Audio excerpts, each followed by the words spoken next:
Merci. Bonjour, je me réjouis d'être aujourd'hui parmi vous à Bruxelles pour vous parler de dépotoirs, disons de fosses à l'âge du bronze. Alors je sais que vous n'êtes pas tous des proto-historiens, donc l'âge du bronze en Europe centrale, dont on va parler aujourd'hui, se développe entre 2200 et 800 avant Jésus-Christ. Et puis, on va plutôt s'intéresser à une période centrale de l'âge du bronze, aux environs 2300 avant Jésus-Christ. C'est de cette période-là que date le site donnant les côtes. Donc, c'est comme ça. Donc, sur les sites proto-historiques, les structures qu'on retrouve le plus souvent, ce sont les structures creuses, parce que ce sont celles, évidemment, qui sont le mieux conservées. Et on distingue deux grandes familles dans ces structures creuses. C'est d'une part les trous de poteaux. Alors, comme leur nom l'indique, ce sont des fosses dans lesquelles on a mis un pieu, et généralement ça appartient donc à des bâtiments ou à des palissades ou à différents éléments architecturaux. Et puis on a une grande famille, une seconde famille, ce sont les fosses dont les dimensions, les contenus sont plus diversifiés. Généralement, on met les trous de poteaux et les fosses en relation avec des habitats. Si on regarde la littérature archéologique, il y a différentes fonctions qui sont proposées en général pour ces fosses. Alors j'ai pris des exemples suisses, en l'occurrence, pour illustrer ces différentes fonctions. Ce sont des sites qui sont approximativement contemporains du site donnant les côtes dont on va parler tout à l'heure, mais j'aurais très bien pu prendre des sites belges ou d'autres sites d'Europe centrale. On a exactement le même genre de structure. Donc une des fonctions qui est proposée, c'est la fonction artisanale. Et ce sont des fosses dans lesquelles la rubéfaction joue un rôle important. On y retrouve des pierres brûlées et cassées, des niveaux charbonneux, de la céramique fragmentée. Et quand on regarde de manière un peu plus approfondie de quoi il s'agit, on voit qu'en fait, les activités précises qui ont eu lieu dans ces fosses ne sont jamais évoquées. C'est donc simplement une hypothèse de fonction que ces fosses artisanales. Je vous présente là un petit exemple du canton de Zurich. Et vous voyez le plan d'une de ces fosses. Il y a un deuxième type de fosse qui est beaucoup mieux défini, ce sont les fosses silos, qui ont cette forme caractéristique avec un diamètre à l'ouverture qui est plus petit que le diamètre du fond de la fosse. Et puis ce sont des fosses qui ont servi à l'entreposage des céréales. Je vous ai mis ici un exemple qui vient du site de Pré-Versivirier dans le canton de Fribourg. Vous avez ici le plan de ce site. Donc c'est un site d'habitat, la position de cette fosse. À côté de la fosse, on a retrouvé deux meules, ce qui vient conforter l'hypothèse de fosse silo. Et lorsque vous regardez la coupe de cette fosse, vous voyez qu'elle a cette forme piriforme qui est caractéristique. Et dans le fond, on a mis en évidence sur une vingtaine de centimètres des céréales carbonisées, composées donc de blé amidonnier, d'orge et d'épeautre. Et au-dessus, on a un remplissage dans lequel il y a du sédiment et des éléments en céramique. Donc on a là avec les fosses silos une fonction qui est relativement bien définie. Et puis on a toute une série d'autres fosses domestiques. On a des fosses qui ont servi à l'entreposage d'éléments divers, comme j'en ai parlé précédemment de ces deux meules. Et on peut avoir des fosses qui ont contenu des outils de mouture ou d'autres éléments. On a aussi des fosses dans lesquelles on a calé un grand récipient en céramique pour qu'il puisse se maintenir en position verticale. Et on a souvent des structures de combustion. Et je vous ai mis ici un exemple de nouveau de ce site de Pré-Versivirier. Ces structures de combustion, donc on retrouve des niveaux de charbon, des pierres qui sont brûlées et cassées, de la céramique, etc. Mais finalement, toutes ces fosses, elles ont en général servi ensuite de dépotoir, c'est-à-dire qu'on les a utilisées pour une certaine fonction et qu'ensuite on y a mis des déchets. Et c'est cette fonction de dépotoir qu'on retrouve le plus souvent mentionnée dans la littérature archéologique.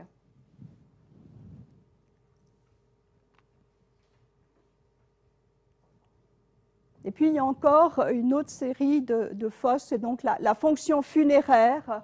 Lorsqu'on a présence de restes humains dans certaines fosses, donc on peut avoir soit une sépulture primaire, soit une sépulture secondaire, soit éventuellement des restes humains qui sont associés à un remplissage de type dépotoir, donc à des déchets.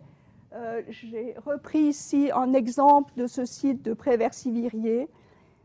Vous voyez la situation de cette fosse ici. C'est donc une petite fosse dans laquelle on a mis un grand récipient en céramique et à l'intérieur de ce récipient, donc au-dessus, on avait le fond d'un autre récipient qui devait représenter un couvercle. Et puis à l'intérieur, on a trouvé des cendres, un peu de sédiments, et puis également une quinzaine d'os humains calcinés. Donc voilà une fonction funéraire, sans que ce soit véritablement comment dire, une sépulture. On a interprété ça comme un dépôt rituel. Donc on a ces différentes fonctions pour les fosses. Mais finalement, ces différentes fonctions, elles ne sont pas toujours satisfaisantes au regard des découvertes qu'on fait. Et je me suis intéressée à la fonction de ces fosses lorsque j'ai étudié le site d'Onan-les-Côtes. Le site d'Onan-les-Côtes a été découvert en Suisse, au nord-ouest du lac de Neuchâtel. Donc vous avez ici la situation approximative sur la carte européenne. Je vous laisse situer Bruxelles sur cette carte. Je ne l'ai pas mis. Et puis voilà donc une carte de la Suisse et la situation du site d'Onan-les-Côtes. Il a été découvert lors de la construction d'un tronçon d'autoroute, l'autoroute A5, reliant Yverdon à Neuchâtel. Sur ce tronçon d'autoroute, on a effectué des fouilles préventives entre 1995 et 2004.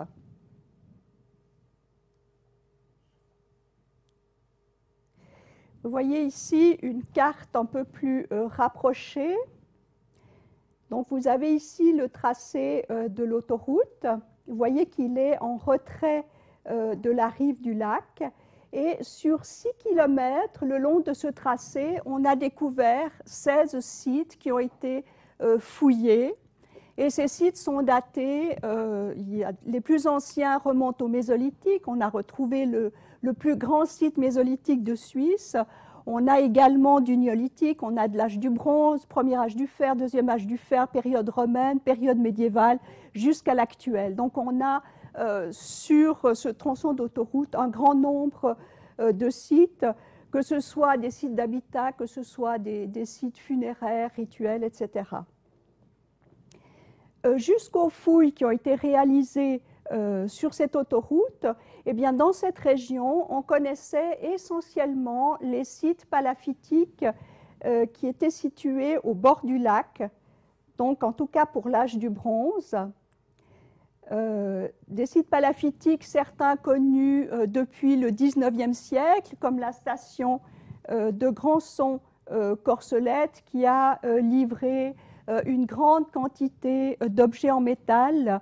On en retrouve dans tous les grands musées suisses, on en retrouve aussi dans des grands musées européens et on en trouve même en vente chez certains antiquaires. Donc une station de la fin du bronze final, entre 1050 et 800 avant Jésus-Christ. Et puis on a d'autres sites palafitiques qui ont été découverts plus récemment, comme le site de Concise sous Colachaud, un village situé légèrement en retrait du lac et qui a livré donc deux villages superposés du bronze ancien qui ont pu être datés par la dendrochronologie. Donc, on connaissait essentiellement ces sites palafitiques, et puis grâce aux fouilles qu'il y a eu sur le tracé de l'autoroute, on s'est rendu compte qu'on avait également, pour l'âge du bronze, des sites qui étaient en retrait de la rive du lac. Ça, c'est une vue de Google, hein, une vue aérienne. Le site des côtes est ici représenté par cette petite ellipse. Vous voyez qu'on se situe à environ 1,5 km du bord du lac, et puis qu'on est tout près de cette zone de forêt. Et là, on a le départ on est au pied du massif du Jura.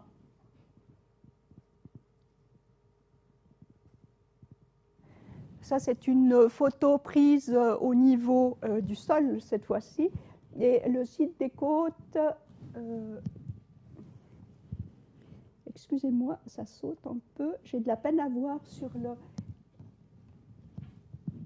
Il est quelque part par là.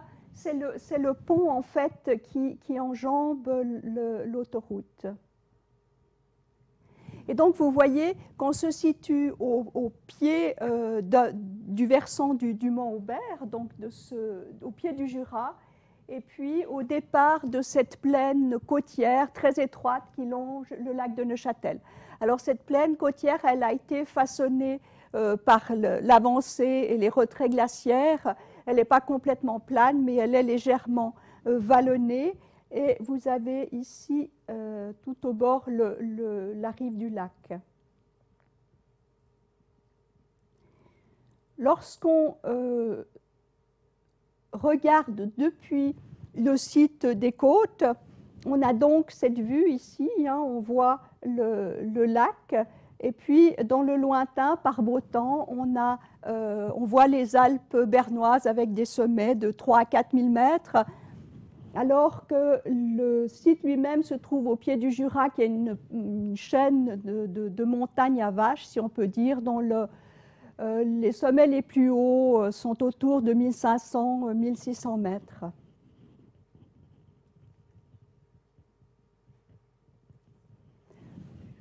Alors, ce site des côtes, il a été fouillé entre 1999 et 2003 dans des conditions très difficiles, parce qu'il y a donc eu, avant ces fouilles préventives sur l'autoroute, il y a eu des sondages préliminaires qui ont été effectués par Archeodunum SA. Or, il se trouve qu'ils n'ont pas identifié ce site des côtes, ils n'ont pas trouvé de vestiges, et c'est seulement au moment où les travaux sur l'autoroute ont commencé qu'on s'est rendu compte qu'il y avait là un site archéologique. Donc, mon collègue qui a fait la fouille, Christian Falquet, a dû négocier de façon assez dure avec les ingénieurs de l'autoroute pour pouvoir quand même fouiller ce site. Donc, vous voyez un travail avec la pelle mécanique en permanence. Ici, c'est une de ces fosses dont on va parler qui est en cours de fouille. Et pendant ce temps-là, il y a la pelle mécanique qui est active pour la construction de l'autoroute.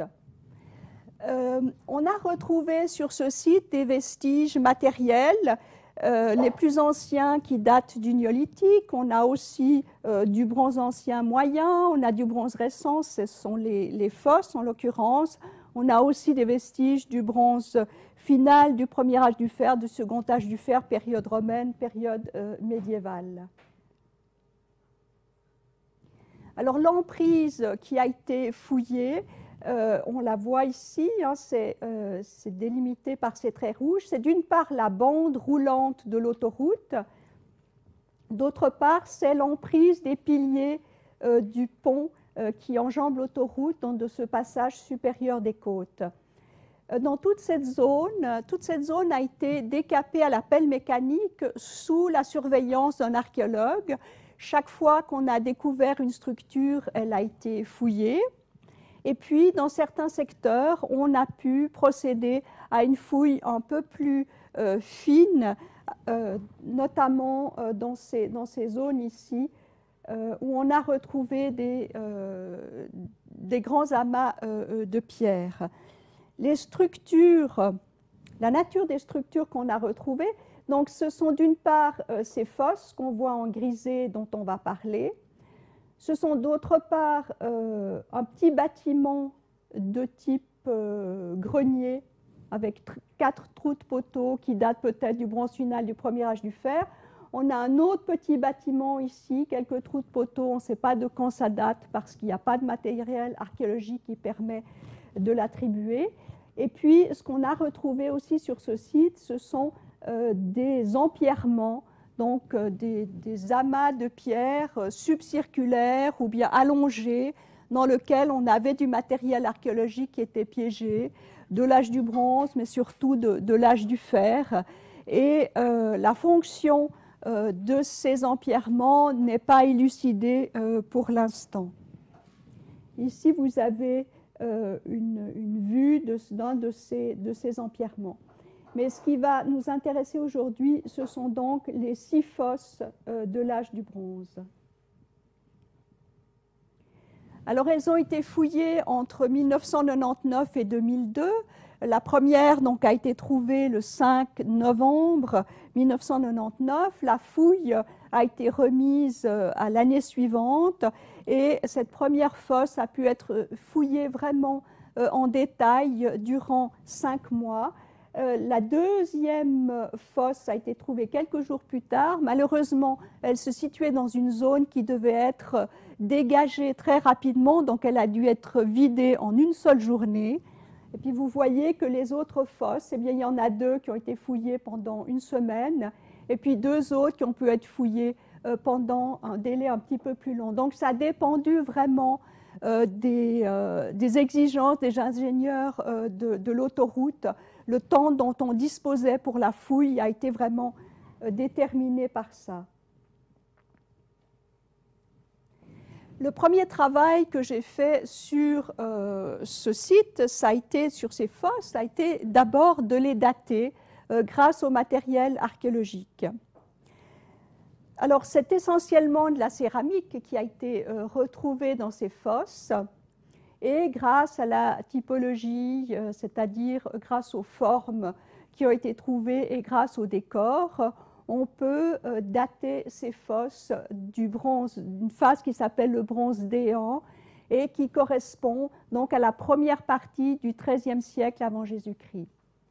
Et dans l'ensemble des fosses, on a du matériel de cette phase-là, et donc on peut dire que toutes ces fosses sont largement contemporaines et qu'elles constituent donc un système de fosses, un ensemble cohérent de fosses et non pas des structures qui sont indépendantes les unes des autres.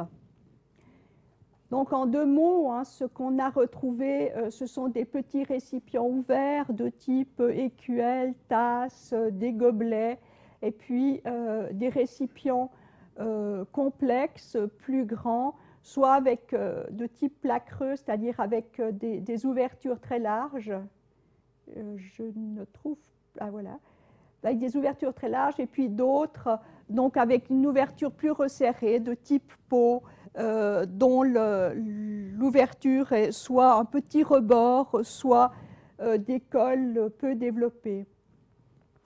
Au niveau des décors, ce qui est caractéristique, ce sont sur les petites formes ces cannelures légères qui sont caractéristiques donc, de cette phase du bronze déant. On a aussi, comme sur toute la céramique de l'âge du bronze, des cordons décorés d'impression digitale, on a du crépissage, on a des décors couvrants également.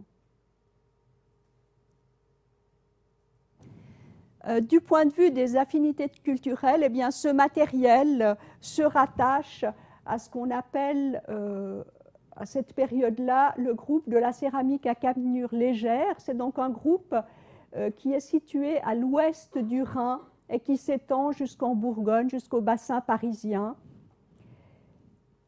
Et la Suisse est à ce moment-là partagée en deux parties. La partie occidentale se rattache à ce groupe de la céramique à cannelure légère, alors que la partie orientale se rattache à un groupe que Hunz a défini comme groupe Allemagne du Sud-Ouest, Suisse, Bavière du Sud, que j'ai renommé céramique à décor incisé riche et Gaudron. Et on a sur le site un tesson qui provient de cette région-là. Et puis, de cette région-là.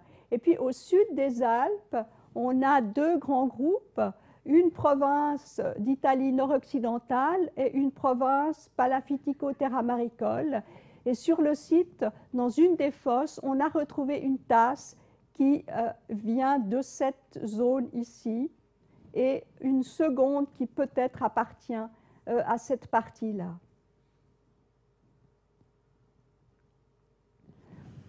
Alors, je vous ai dit, grâce à l'étude du matériel archéologique, on peut voir que ces fosses forment un ensemble cohérent, donc un système daté du début du XIIIe siècle avant Jésus-Christ. Et lorsqu'on regarde l'organisation spatiale, on voit qu'elles sont disposées selon un plan préétabli. Ici, vous avez le volume de ces fosses. Et on voit qu'on a trois fosses qui sont alignées selon un axe qui est perpendiculaire à la pente. Au centre, on a une fosse qui est de grand volume, pratiquement 2 mètres cubes, et qui a livré la plus grande quantité de céramique, plus de 30 kilos de céramique. Et puis, à équidistance, au nord et au sud, à 35 mètres de distance, au nord et au sud, on a deux petites fosses qui sont d'un volume inférieur, qui sont de moins de 1 mètre cube, et dans chacune de ces fosses, on a découvert 1 kilo de céramique. Donc on a cet axe principal, et puis approximativement à la hauteur de la grande fosse centrale, on a une deuxième grande fosse qui fait environ 2 mètres cubes, et dans laquelle on a retrouvé 15 kilos de céramique, donc la moitié de ce qui a été retrouvé dans cette fosse centrale. Et puis, à partir du nord, vous voyez qu'on a un axe oblique qui part de cette fosse 156. Et puis, on a deux fosses ici qui sont de taille intermédiaire, à peu près 1 mètre cube, et à l'intérieur desquelles on a découvert 5 kilos de céramique environ. Donc, en fonction de la disposition spatiale, on voit qu'on a véritablement un plan préétabli de l'organisation de ces fosses. Maintenant, si on regarde ce qu'on a découvert à l'intérieur, vous voyez, je vous ai dit, donc ça c'est la grande fosse centrale avec plus de 30 kg de céramique. À l'intérieur de cette fosse, on n'a pratiquement rien d'autre, à part un petit peu de faune, mais c'est donc cette fosse centrale qui malheureusement a dû être vidée en une seule journée. Dans les autres fosses, dans les deux fosses qui sont ici très proches sur le haut, on a dans chacune d'entre elles des poids de métier à tisser. Et dans une d'entre elles, on a découvert un croissant en argile que je vous montrerai tout à l'heure. Je ne sais pas si c'est fréquent en Belgique, si on en retrouve, non. Chez nous, c'est quelque chose qui est assez fréquent dans les habitats du bronze final. Je vous montrerai des photos tout à l'heure. C'est donc ça ressemble à des cornes en argile, si vous voulez. On appelle ça aussi des chenets. Et puis, on a découvert aussi dans 2 fosses des outils de mouture. Et dans chacune des fosses, on a un petit peu de faune et on a des macrorestes. Maintenant, je vous propose de voir fosse par fosse à quoi elle ressemble. Donc, la grande fosse centrale, je dis, elle fait à peu près 2 mètres cubes. On a retrouvé dedans une trentaine de kilos de céramique. Et cette céramique, elle est composée de petites formes ouvertes de type écuelle et tasse. On a quelques formes comme des pots qui sont de plus grande dimension. Et puis surtout, on a 2 grands récipients. Et le premier fait à peu près 65 litres. Et le deuxième, qui est ici à une échelle 2 fois plus petite que le reste du matériel, fait à peu près 140 litres. Et ces grands récipients auraient pu servir à brasser des boissons alcoolisées comme de la bière artisanale ou de l'hydromel.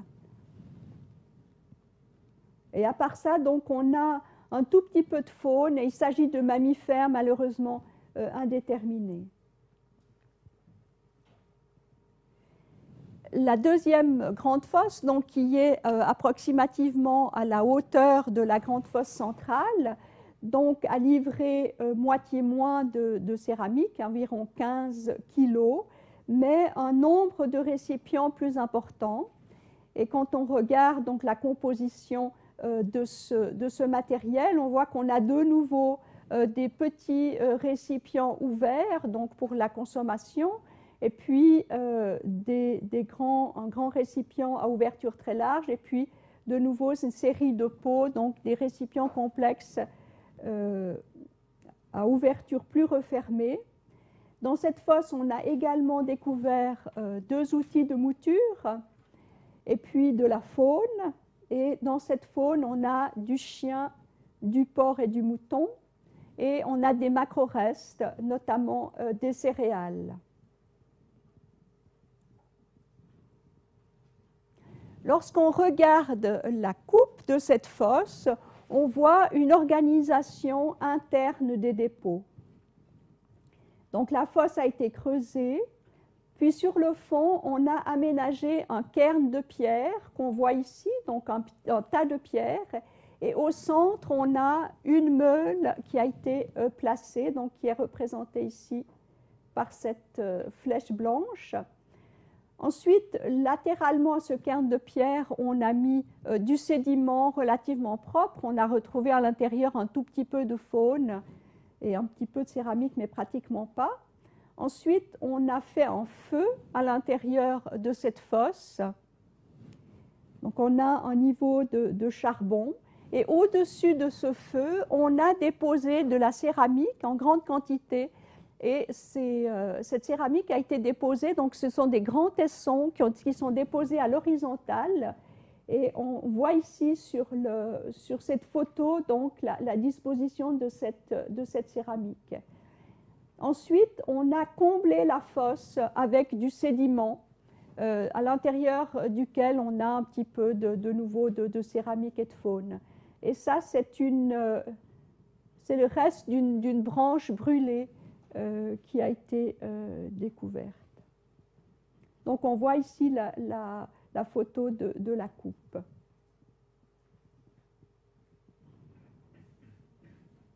Donc au nord de la grande fosse, je vous ai dit, il y a ces deux, au nord et au sud, donc ces 2 petites fosses.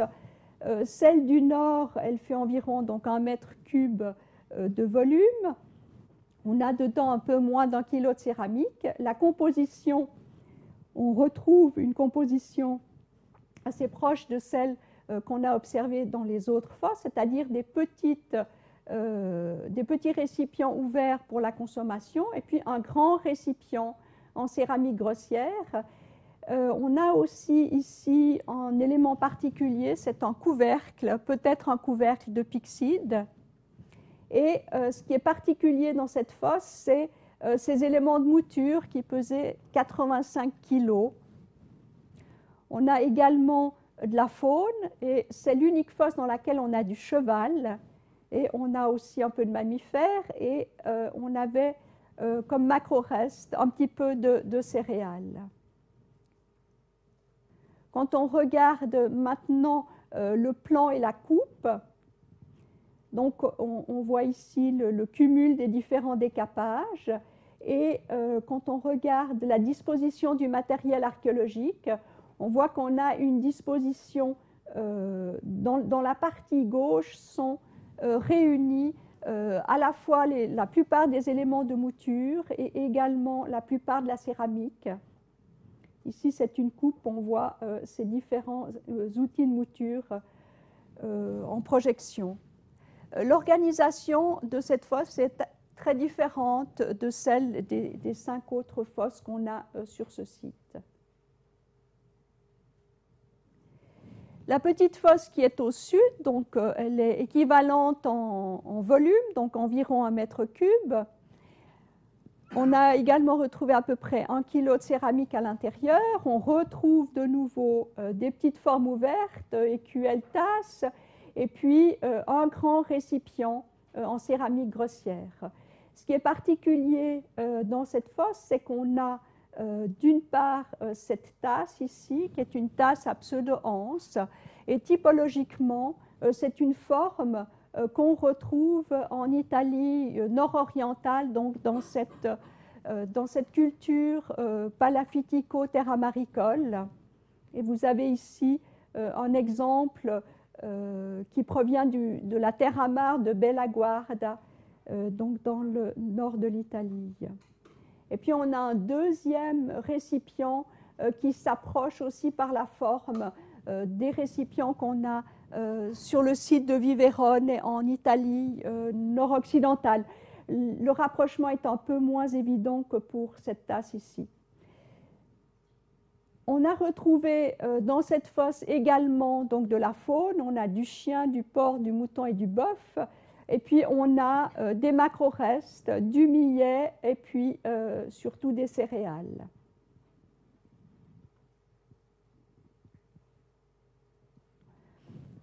Quand on regarde maintenant l'organisation interne, on a donc ici le plan, ici la coupe.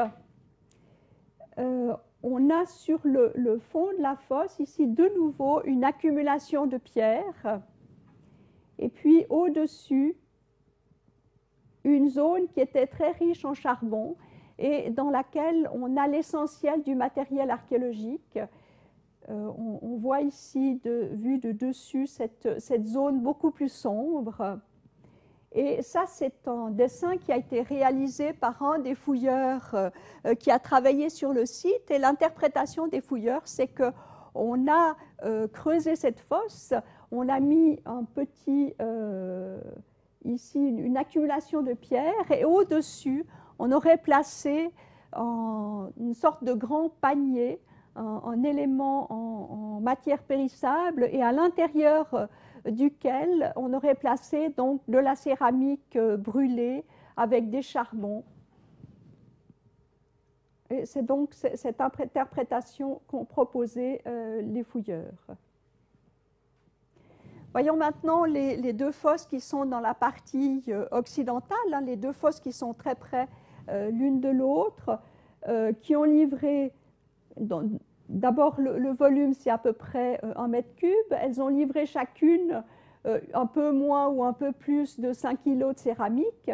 La composition c'est de nouveau la même, c'est-à-dire des petites formes ouvertes pour la consommation individuelle et des formes plus grandes et plus fermées, soit de stockage, soit de préparation.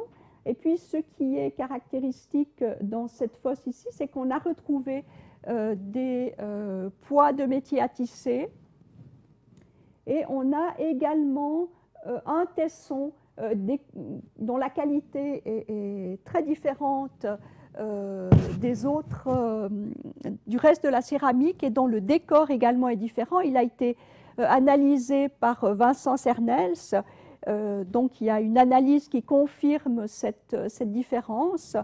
Et ce tesson provient probablement soit de Suisse orientale, soit d'Allemagne du Sud. Ici, vous avez une vue de cette fosse encore de fouilles, et ici, ces poids de tisserand qui sont encore en place sur le terrain.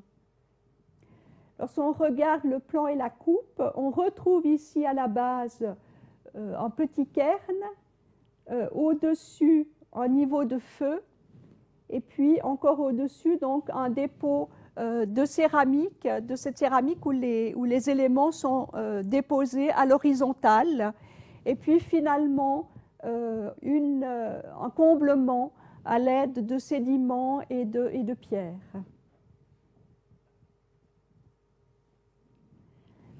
La dernière de ces fosses, qui est située très près de la précédente, dans laquelle on retrouve ces poids de métier à tisser, hein, comme dans la fosse précédente.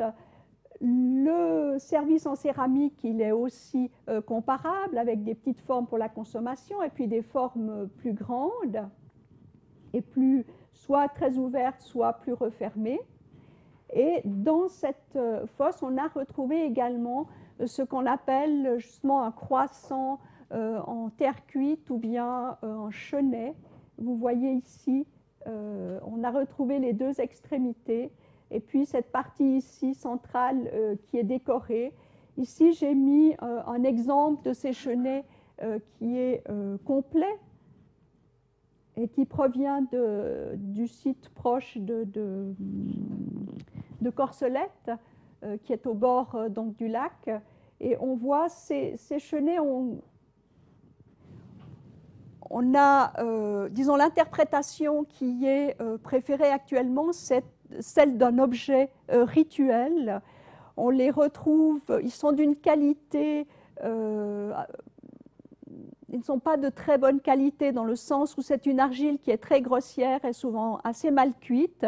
Il y a une des faces qui est décorée, l'autre face n'est pas décorée. On les retrouve principalement dans les sites d'habitat. Il y a un seul exemple dans une sépulture.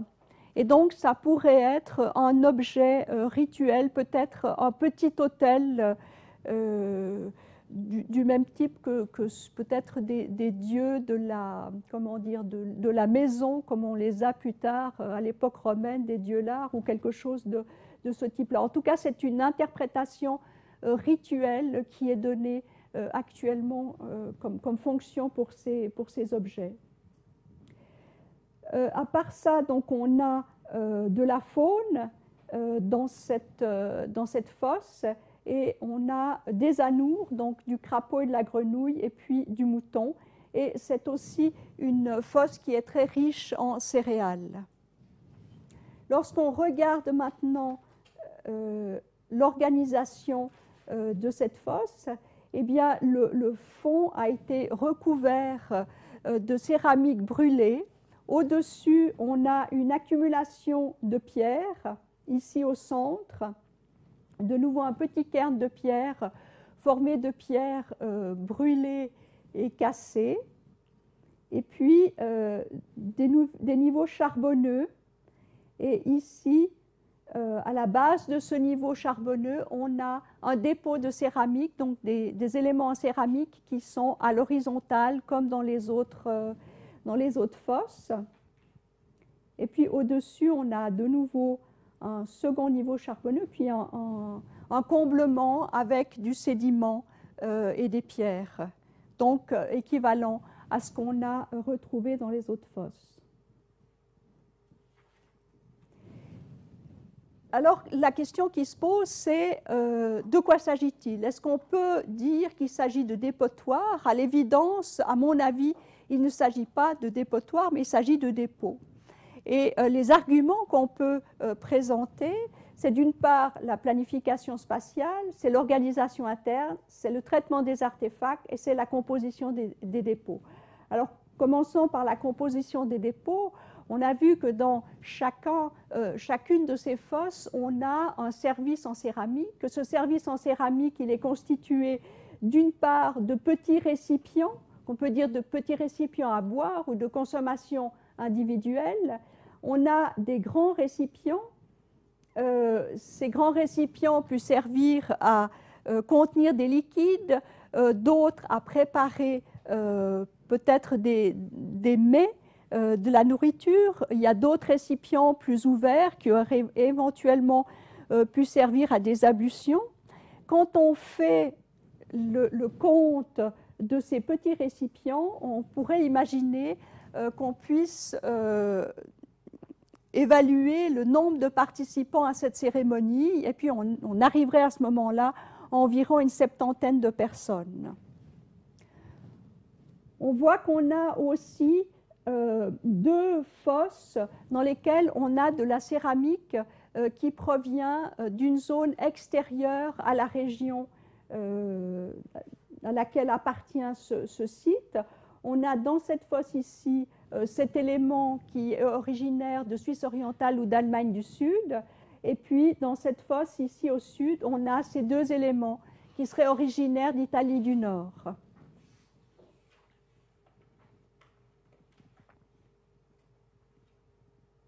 On a vu que dans chacune de ces fosses, on a retrouvé des macrorestes, que ces macrorestes sont essentiellement des céréales et qu'on a aussi dans certaines de ces fosses des outils de mouture qui ont pu servir à préparer ces céréales. Les macrorestes ont été étudiés par Christian Jacka qui travaille au Muséum de Zurich. Malheureusement, l'élaboration s'est faite, vous savez que sur ces grands chantiers, il est parfois difficile de bien planifier les élaborations et l'ensemble du matériel des macrorestes a été tamisé, mais pour l'instant, il y a juste une partie qui a été étudiée et j'espère que Christian Jacka pourra prochainement reprendre la totalité du corpus des macrorestes pour aller un petit peu plus loin que l'étude actuelle où on sait qu'il y a des céréales mais on n'a pas les déterminations exactes pour l'ensemble des fosses. La faune joue un rôle déterminant aussi. En fait, il y a très très peu de faune, il y a 165 pièces qui représentent 180 grammes. Cette faune, elle a été étudiée par Jacqueline Studer du Muséum de Genève qui a passé énormément de temps. C'était extrêmement difficile d'identifier ces pièces parce qu'elles sont minuscules, que certaines sont brûlées, mais elle a réussi à mettre en évidence trois choses principales dans cette faune. D'une part, on a des restes de consommation, c'est-à-dire de la faune qui a été qui a servi on a consommé de la viande. Et il s'agit toujours soit de caprinés, c'est-à-dire probablement plutôt du mouton que de la chèvre, et du porc. Il est intéressant de voir que pour les caprinés, on a un choix des ossements, c'est-à-dire qu'elle n'a retrouvé que des éléments de crâne et des éléments des extrémités, c'est-à-dire des tibias. Par contre, pour le porc, on n'a pas de choix particulier d'ossements, donc on a l'ensemble du squelette. Ces éléments qui ont été consommés, ils sont très fragmentés, certains ont été brûlés, certains ne sont pas brûlés. On a une répartition aussi intéressante, c'est que dans les deux fosses qui sont au nord-ouest, dans une fosse on n'a que du porc et dans l'autre fosse on n'a que du capriné, alors que dans deux autres fosses on a les deux à la fois. Il est aussi intéressant de voir que dans les deux fosses qui sont au nord-ouest, on a retrouvé des anours, c'est-à-dire du crapaud et de la grenouille. Et là, ce sont des arrière-trains qui sont entiers et qui n'ont pas été brûlés. Alors, il y a eu une réflexion assez longue qui a été faite sur ces fragments pour savoir s'il s'agissait d'un dépôt intentionnel ou si c'était des animaux qui étaient tombés la nuit dans une fosse ouverte. Finalement, par prudence, elle a choisi cette interprétation-là, c'est-à-dire que des animaux qui auraient été piégés dans des fosses qui seraient restées ouvertes au moins une nuit. Et puis, il y a un autre ensemble qu'elle a interprété comme des objets. Ce sont des os qui sont entiers, des os qui ont été sélectionnés. On a d'une part 2 phalanges de cheval dans la fosse qui a livré les outils de mouture. On a 2 éléments d'un petit chien d'environ 3 semaines, une scapula dans la fosse sud et un tibia dans une des fosses latérales. Et les 2 os ne peuvent pas être s'articulent pas entre eux, mais il s'agit dans les 2 cas d'un petit chien de 3 semaines, donc il s'agit probablement du même individu. Et puis il y a encore un talus de bœuf complet, et elle a interprété donc ces restes comme des objets symboliques, c'est-à-dire des os qu'on aurait volontairement gardés et glissés à l'intérieur des fosses en tant que dépôt.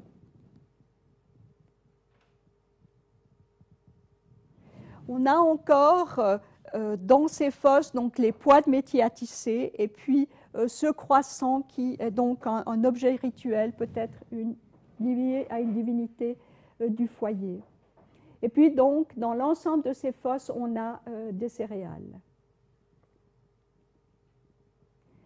Il y a ensuite le traitement des artefacts, je ne l'ai peut-être pas encore dit, mais la céramique est en grande partie brûlée. Et elle est aussi très cassée. Et on s'est rendu compte que le bris de la céramique avait précédé la crémation. On a retrouvé en effet certains éléments comme ici, où on a une partie d'un récipient qui n'est pas brûlé et qui recolle avec une partie de récipient brûlé. Et on a énormément de vestiges qui sont très brûlés, avec des éclats dans la paroi, avec vraiment des déformations. Vous voyez ici des céramiques qui sont grisâtres, qui sont bulleuses, qui sont devenues très légères. Et disons qu'on obtient ces déformations de céramique non pas simplement dans un feu qu'on pourrait faire à l'intérieur des fosses, mais c'est véritablement de la céramique qui a soit été déformée dans un incendie ou beaucoup plus probablement, qui a été brûlée sur des bûchers conduits, donc des bûchers du genre bûcher funéraire. On n'aurait pas pu obtenir une crémation pareille simplement sur un feu normal. Donc on a une proportion de céramique brûlée extrêmement importante. Vous voyez, la fosse 156, qui est cette fosse particulière où on a les outils de mouture, c'est celle où la crémation est la moins importante, avec environ 60% brûlés. Vous voyez que dans les autres fosses, on a plus des 3/4 de la céramique qui porte des traces de crémation. Et puis on a aussi la faune qui a été en grande partie brûlée. On a l'organisation interne. Je vous ai dit que 5 des fosses présentent une organisation interne plus ou moins analogue. Celle pour laquelle on a les meilleurs renseignements, c'est la fosse 577. Donc on creuse une fosse, au fond on place un amas de pierres, avec souvent au milieu une pierre plus importante, plus grande, ou une meule. Ensuite on a un dépôt de sédiments relativement propre. Au-dessus on fait un feu. À l'intérieur de ce feu, on va trouver des macrorestes, on va trouver également des restes de faune. Au-dessus de ce feu, on a le dépôt de céramique avec des tessons qui sont déposés à l'horizontale. Et donc ce dépôt de céramique, c'est de la céramique qui a été brûlée à l'extérieur de cette fosse. Et puis on a ensuite le comblement de la fosse avec du sédiment qui comprend encore un petit peu de céramique et un petit peu de faune. Et puis on a donc cette planification spatiale dont j'ai déjà parlé, et on peut se demander si cette planification spatiale, elle ne correspond pas à une classification des convives selon leur rang, avec une fosse centrale dans laquelle on a ces très grands récipients, dans lesquels on a éventuellement pu brasser des boissons alcoolisées, et qui auraient réuni soit les convives les plus importants, soit les organisateurs de cette cérémonie, et puis ensuite des fosses latérales. Et là, je peux prendre comme référence le travail de Stéphane Verger, son analyse de la tombe de Hordorf, où il dit que la distribution, je vais noter sa citation, « Distribuer les boissons, c'est reconnaître ceux qui y ont droit comme des membres de la communauté ». Donc on peut se demander si cette planification des fosses ne correspond pas aussi à une classification donc hiérarchique des convives. Alors si on regarde dans la littérature archéologique, donc sur le point de vue européen, on a souvent interprété ces dépôts de céramique comme des cachettes de potiers ou bien des lieux de stockage donc, de céramique. Et puis progressivement, on est arrivé à des interprétations un peu différentes donc, des dépôts rituels. Or, dans la littérature, disons, un des premiers auteurs qui a commencé à poser la question de ces interprétations de dépôts de céramique, c'est Clemens Eibner, et c'est dans sa publication du dépôt de Schrattenberg en Basse-Autriche. C'est un des articles fondamentaux sur la question, un des premiers qui pose la question de cette interprétation éventuellement rituelle des dépôts. Et puis, il y a évidemment l'article de Fritz Horst de 1977, qui est encore un article de référence, où il reprend ces dépôts de céramique et il les interprète donc comme des récipients qui ont servi à contenir des offrandes, soit de nourriture, soit de boissons. La zone dans laquelle on trouve les premiers dépôts, c'est cette zone ici. Donc vous avez ici le Danube. C'est donc la Basse-Autriche, la Moravie, la Slovaquie, l'Autriche occidentale. Et à partir de cette zone d'origine, on a une diffusion, que ce soit vers le sud-est, vers les Carpates, ou que ce soit vers le nord-ouest, nord-est-nord-ouest, la Pologne, l'Allemagne du sud et centrale et du nord de ces dépôts de céramique qui seraient donc des dépôts rituels.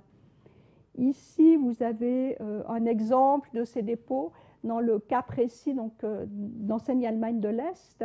Vous avez ici, vous voyez, des céramiques qui sont entières, ce ne sont pas des céramiques qui sont cassées comme celles qu'on a vues pour les côtes. Actuellement, il y a pas mal d'auteurs, d'archéologues qui travaillent sur ces dépôts rituels, donc avec une interprétation qui est non plus celle de dépôts de potiers, mais véritablement de dépôts sacrificiels et de dépôts rituels. Des auteurs en Europe centrale, que ce soit en Hongrie, que ce soit Moravie, Tchéquie, enfin toute cette région-là. J'ai pris deux exemples, j'aurais pu prendre d'autres auteurs. J'ai pris Gabor Szabo, qui a publié plusieurs articles sur le sujet, dont un article de 2004 sur des dépôts de la vallée de la Tisza, ici en Hongrie. Lui, il distingue trois types de dépôts. Et dans ces dépôts, donc, il observe systématiquement la présence de récipients de stockage ou de consommation et de récipients qui servent à la consommation de nourriture ou de boissons. Les céramiques sont soit entières, soit brisées, et elles peuvent être brûlées ou non, et elles peuvent être associées ou non à d'autres vestiges. Et dans son type 2, qu'il définit comme des services de petits récipients à boire et à manger de factures soignées, associés à des grands récipients de stockage et de récipients de table également. Donc il interprète ce type de dépôt comme un type de dépôt lié à un geste sacré. Et on voit que ça correspond finalement aux découvertes qu'on a faites à Onan.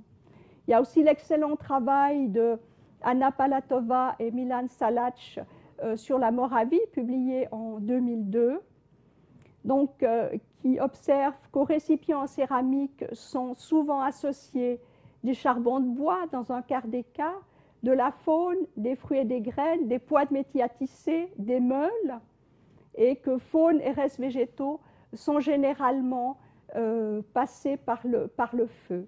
Et ces dépôts sont interprétés donc, comme des vestiges de pratiques rituelles, libations ou autres. Ici, un exemple d'une de ces fosses fouillées en Hongrie, la fosse ouverte, et puis ici la reconstitution donc, du service qu'il y a à l'intérieur. Donc c'est dans cette région ici, finalement, qu'on commence à avoir ces dépôts, et déjà une phase très ancienne, parce qu'on les a déjà au Bronze ancien, c'est-à-dire à partir de 1800, en tout cas avant Jésus-Christ. Surtout ici dans le Burgenland, qui est la partie sud-orientale donc de l'Autriche. Un exemple de ces dépôts, ici, 7 grands récipients à l'intérieur desquels on avait placé 65 tasses. Vous voyez que c'est de nouveau ici des récipients qui sont entiers, contrairement à ceux que je vous ai montrés pour Renan. Et ce dépôt appartient à la culture de Gata-Wieselburg du Bronze ancien. Et on a donc en Slovaquie et en Moravie, dès le Bronze ancien, des dépôts de ce type, des dépôts de type rituel. Au Bronze moyen, on les a également en Basse-Autriche et en Tchéquie. Et on voit que on va avoir ces dépôts encore donc au bronze récent, qui correspond au site d'Onan, et puis encore au bronze final jusque vers 900 avant Jésus-Christ.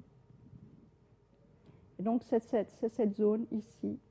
Et actuellement, on a des traces de ces dépôts en Croatie, en Slovénie, en Allemagne du Sud, et donc plus à l'est et plus à l'ouest.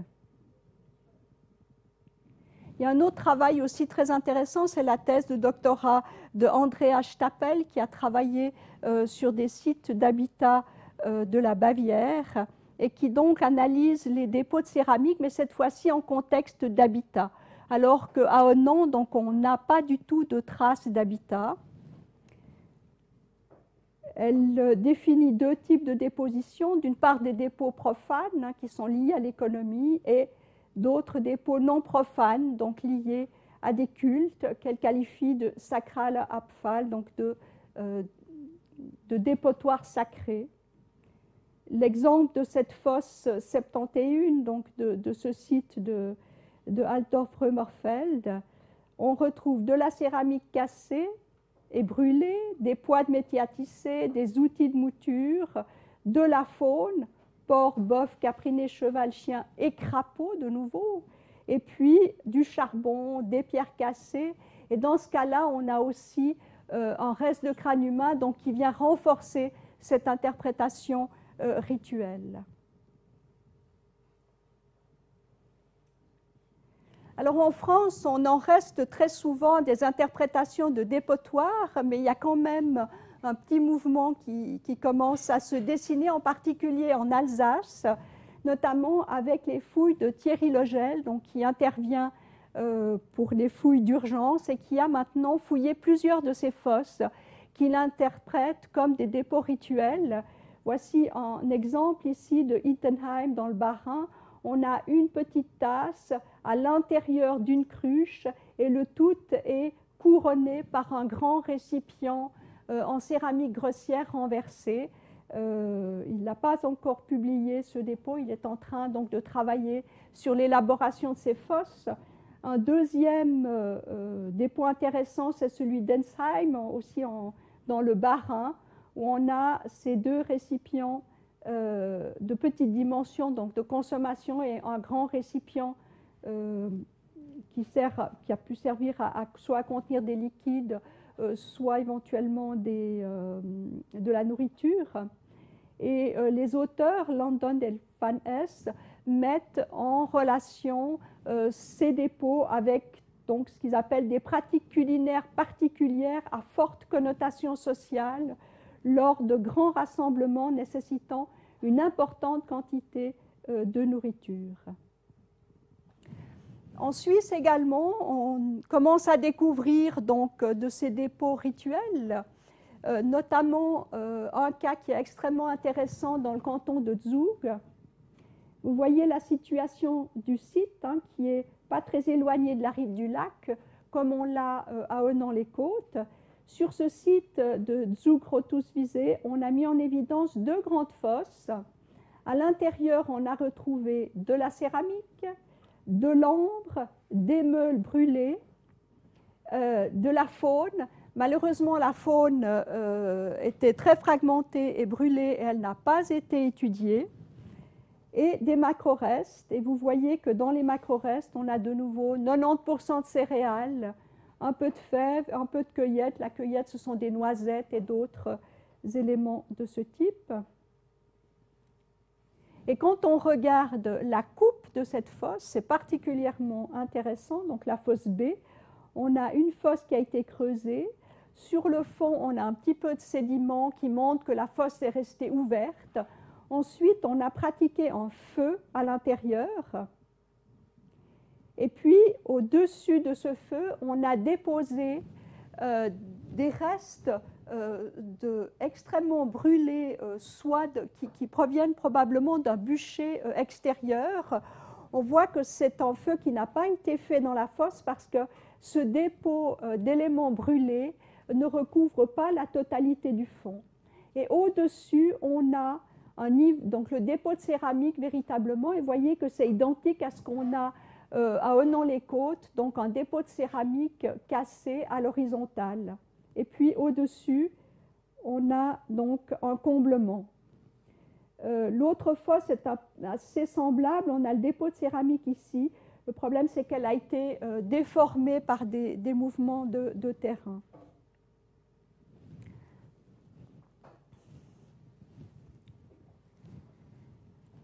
Une autre de ces fosses, dans le canton de Vaud, finalement très proche du site de Honan-les-Côtes, c'est un site qui a été fouillé dans les années 70, qui n'est pas encore publié, que je devrais publier l'année prochaine. C'est donc le site de Rance et qui a été découvert grâce à la découverte de cette fosse qui a malheureusement été, vous voyez ici, détruite en grande partie. Mais ce qui est intéressant dans cette fosse, c'est que de nouveau, on a différents dépôts stratifiés et un de ces niveaux, donc le niveau CD, qui est là, vous voyez ici en plan, ce sont donc les restes de cette grande jarre ici qui a pu être remontée en grande partie. Et puis, on a des niveaux presque vierges, si on peut dire. Et puis, au-dessus, un deuxième dépôt de céramique qui est cette grande jarre ici. Donc, vous voyez l'accumulation de ces tessons à plat. Et puis, dans les deux dépôts, on a également de la faune qui est associée. Ici, astragale et calcanéum de porc non brûlés. Ici, une demi-mandibule de sanglier non brûlé. Et puis, dans ce deuxième niveau, on a également des enduits de parois. Et ces enduits de parois, on les retrouve très fréquemment dans les dépôts en Europe centre-orientale, c'est-à-dire que ce soit en Hongrie, que ce soit en Slovaquie, Moravie, dans ces régions-là. Donc, on a parlé maintenant des dépôts en fosse. Il existe aussi d'autres types de dépôts rituels pour ces périodes-là. Ce sont bien sûr ce qu'on appelle les lieux de culte à offrandes incinérées, les Brandopferplätze, qui se développent du bronze moyen jusqu'à la fin de l'âge du fer. Ce sont des dépôts rituels qu'on retrouve généralement en altitude, en sommet de collines ou de montagnes pas très élevées, disons sur des terrasses. On les retrouve principalement dans le haut bassin du Danube et puis dans toutes les Alpes centrales et orientales, en Suisse, en Allemagne du Sud, en Autriche et puis au nord de l'Italie. Ils sont caractérisés par d'épaisses couches charbonneuses à l'intérieur desquelles on a de la faune brûlée. On a des os qui sont extrêmement fragmentés, des os donc d'animaux, et fortement brûlés. Ici, une représentation de ce qu'on trouve dans ces couches. Et on a un choix des ossements, c'est-à-dire qu'on a surtout du crâne et puis également donc des extrémités. Et associé à ça, on a de la céramique également. Et donc, on interprète ces sites comme des sites de dépôt rituel où on a fait des offrandes, on les brûle, on les dépose et ensuite c'est suivi par un festin pris en commun. Ici, c'est une reconstitution du Brandopferplatz de Dürnberg en Autriche. Ici, une représentation, mais qui est de la période latine, vers 350 avant Jésus-Christ, donc quelque chose de plus tardif. Et on va s'intéresser maintenant à ce site ici, près du lac de Garde, celui de Somma Campagna Custosa, dans la province de Vérone. On est au sommet d'une colline, donc en position dominante. Et sur ce site, on a découvert 2 grands récipients et puis toute une série de céramiques à l'intérieur desquelles on a retrouvé donc des restes de faune, des céréales également. Et on avait aussi des pois de métier à tisser, ici, tout autour. On a aussi découvert des meules sur ce site. Et tout ce matériel a été détruit à l'aide de... Enfin, ce sont les auteurs, c'est un peu étrange. Ils prétendent que ça a été détruit donc à l'aide de pierres, on a cassé finalement tout ce matériel céramique. Ensuite, il y a un grand feu qui a été allumé et on a donc des traces, on a du charbon de bois, une couche charbonneuse, on a également des traces de feu sur les pierres.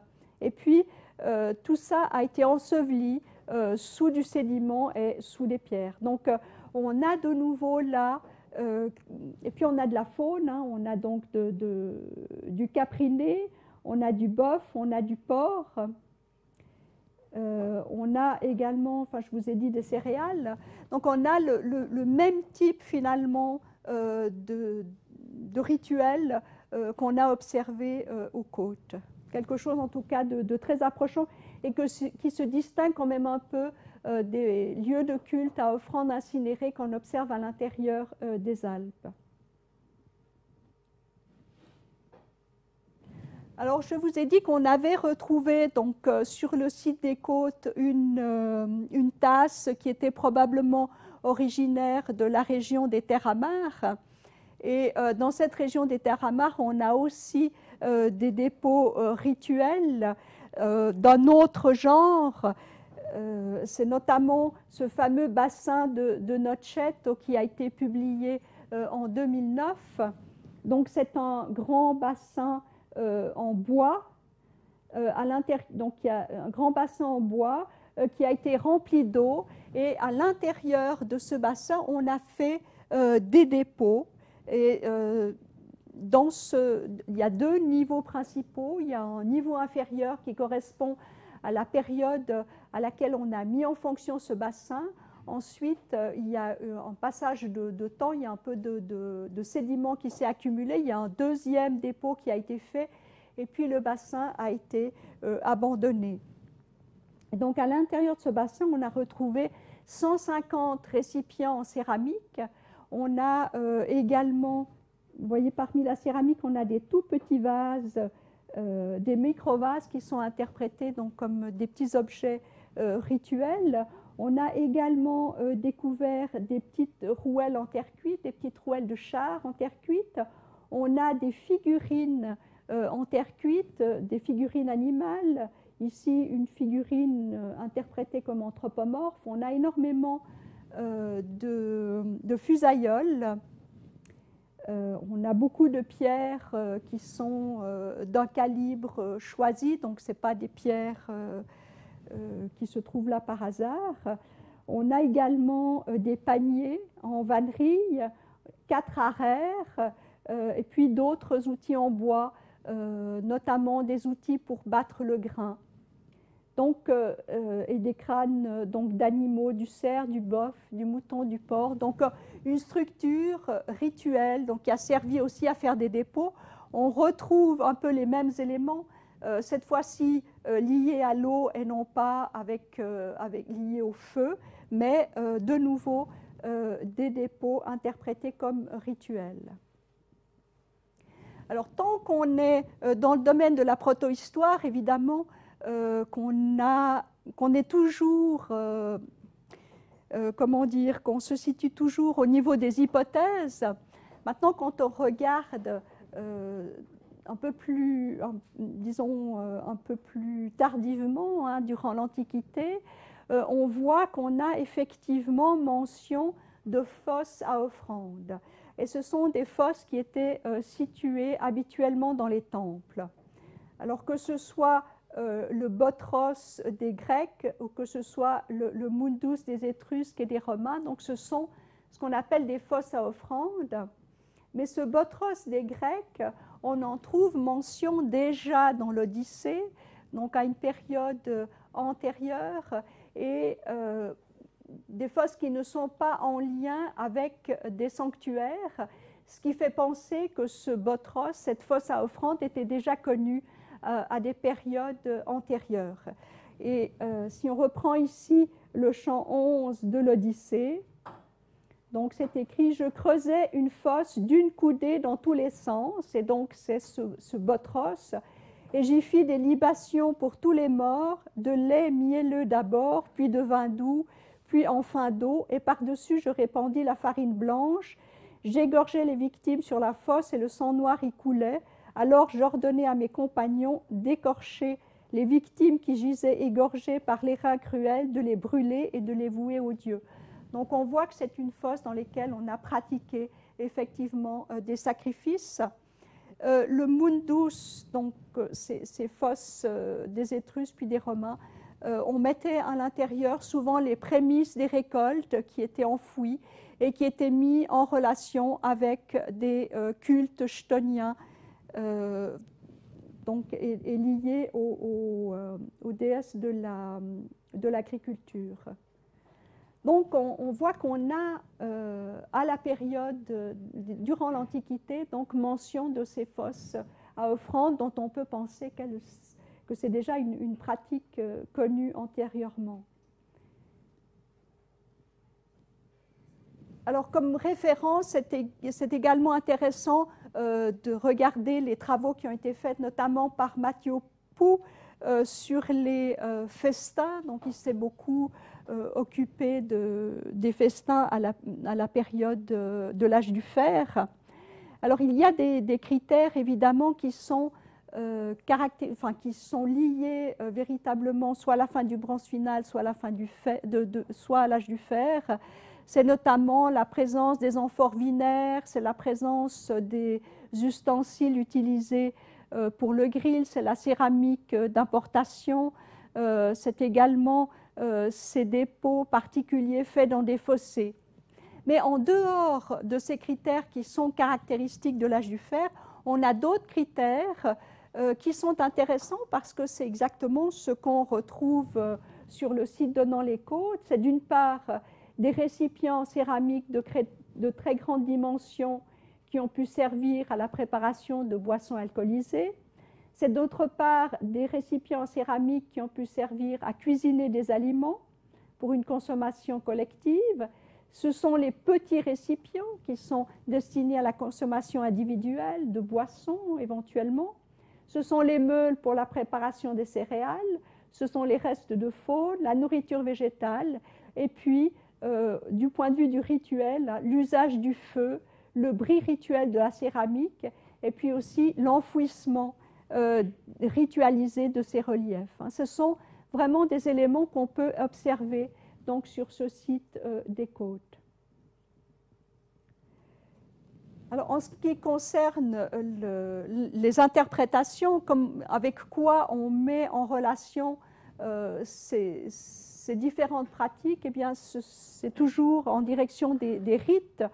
Les rites qui sont donc le moyen de communiquer avec les puissances, avec les puissances invisibles, avec les dieux. Et ces rites, on les retrouve lors de différentes manifestations. Ce sont toujours des manifestations collectives. Ça peut être les cérémonies liées au cycle du temps, à la consécration d'espace, rites d'initiation, prestation de serment, conclusion d'alliance, funérailles, etc. Et les gestes qu'on observe, ce sont toujours les mêmes. C'est d'une part la libation, c'est-à-dire on verse un liquide soit sur le sol, soit sur un autel, et ce liquide peut éventuellement être consommé ou non. On verse ce liquide en effectuant une prière. Et puis on a les offrandes et les sacrifices qui prennent différentes formes. Donc on a les offrandes, les sacrifices animaux, ce qu'on appelle donc les sacrifices sanglants pour les Grecs, c'est-à-dire qu'on sacrifie un animal, que cet animal ensuite il va être soit entièrement dédié au dieu ou bien une partie, et c'était souvent le cas, donc le crâne et les os longs sont brûlés sur un autel et puis la fumée est censée nourrir les dieux, alors que les participants à la cérémonie vont consommer la viande. Et puis on a aussi donc les offrandes végétales, que ce soit les prémices des récoltes, que ce soit des mets qui sont préparés. Et à ces cérémonies sont toujours associés le repas communautaire, donc le festin rituel avec également des rites de boisson. Et les premières représentations qu'on a finalement de ces cérémonies, c'est ce qu'on appelle l'art des situles, à partir donc de l'âge du fer, dans une région qui a finalement donc la Basse-Autriche, la Slovénie, l'Italie du Nord-Est, donc une région qui finalement n'est pas si éloignée de la Suisse, qui est un peu postérieure, évidemment. Alors si on revient aux côtes, on voit qu'on a avec ces fosses 6 étapes d'un même événement. Cet événement, il a duré au moins 2 jours et ça, c'est en lien avec ces fosses qui sont restées ouvertes et dans lesquelles seraient tombés pendant la nuit les crapauds et les grenouilles. Donc, ça a duré au moins 2 jours. Et cette cérémonie a eu lieu soit au mois de septembre, soit au mois d'octobre. Et ça a été déduit à partir de la faune, parce que donc, ça doit être une période qui n'est pas durant l'hiver, en raison de la présence des anours. Et d'autre part, il y a la présence également de ces caprinés, dont l'âge montre que on devait se situer à peu près à cette période, donc du début de l'automne, et ça correspond aussi à la période donc des comment est-ce qu'on dit ça, de la période où on coupe les céréales, le mot ne me revient pas, de la pardon, de la moisson, merci, à la période de la moisson. Donc c'est effectivement assez tentant de penser que cette cérémonie a eu lieu à ce moment-là. Donc, je vous ai dit, on a de la vaisselle brisée, donc de la vaisselle qu'on a rendue inutilisable dans un autre contexte. Et ça, c'est quelque chose qui est fondamental dans toutes ces cérémonies rituelles. On ne peut pas utiliser de nouveau cette vaisselle dans un contexte domestique, par exemple.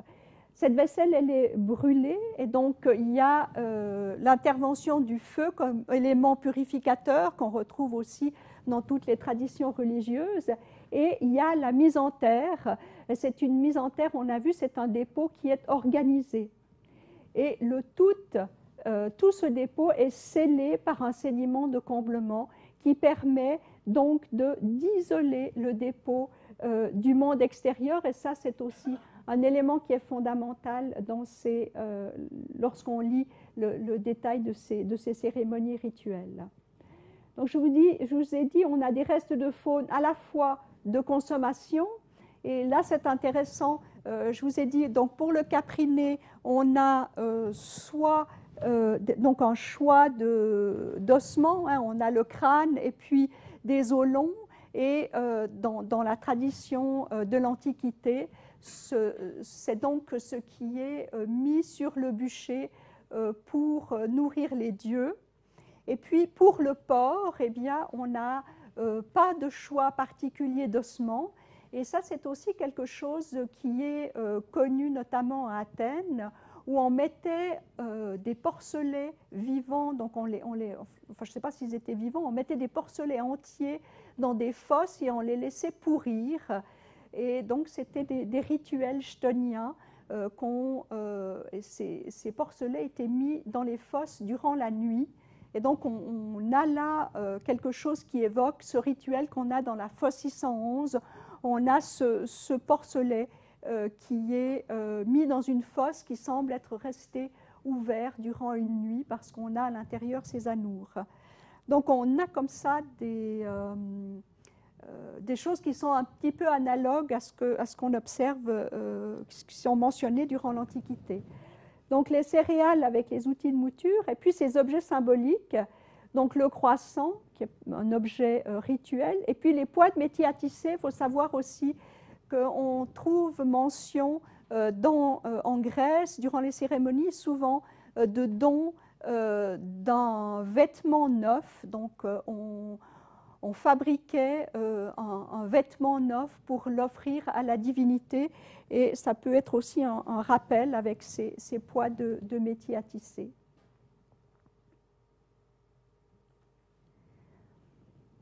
Donc, ce qu'on observe aux côtes, je vous l'ai dit, on arrive à reconstituer certains éléments du rituel. Par contre, on ne sait et on ne saura probablement jamais à quoi ont cru les personnes qui ont participé à cette cérémonie. Mais je trouve intéressant à ce propos de citer un texte de Walter Burkert de 1998, un texte intéressant justement qui dit que ce qui est intéressant, ce n'est pas tellement de savoir à quoi les gens ont cru, mais plutôt de mettre en avant ces aspects rituels. Et il dit donc qu'il ne s'agit pas de savoir ce que croient ou s'imaginent des hommes plus ou moins primitifs, s'ils croient aux forces bénéfiques ou aux âmes des morts, aux esprits ou aux dieux.